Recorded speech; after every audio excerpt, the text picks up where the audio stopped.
Income లేదు అంటే ఇంట్లో మనకు విలువ లేనట్టే. అది ఆడవారైనా, మగవారైనా సరే. ఈ మధ్య నన్ను ఒక ప్రశ్న అడిగారు.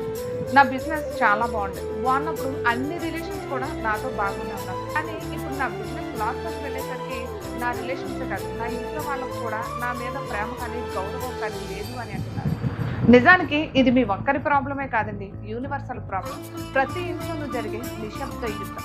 ఇటువంటి టైంలో మనకు బిజినెస్‌లో లాస్ రావడం కాదు, భుజం తట్టేవారు మన ఇంట్లో లేకపోవడం మనకు అసలైన లాస్. నిజానికి మీరు ఆలోచించాల్సింది ఎవరో ఇచ్చే విలువ కోసం కాదు. నేనెందుకు తప్పు చేశాను? ఎక్కడ తప్పు చేశాను? ఎలాంటి నిర్ణయాలు తీసుకున్నాను? మళ్ళీ బిజినెస్‌లో ఎలా నిలదొక్కుకోవాలి? అసలు బిజినెస్ ఎందుకు లాస్ అయ్యింది అనే విషయాల మీద. లాస్ అనేది మీ జీవితానికి ఫుల్ స్టాప్ కాదు. మనల్ని మళ్ళీ బలంగా నిలబెట్టడానికి వచ్చే లెసన్. బ్యాలెన్స్ కాదు, మీ ఆలోచన విధానం. మీ ఆలోచనల్ని మరింతగా రెట్టింపు చేసుకోవడం. మీ విలువ బ్యాంక్ బ్యాలెన్స్ కాదు, మీ ధైర్యం అని నమ్మండి.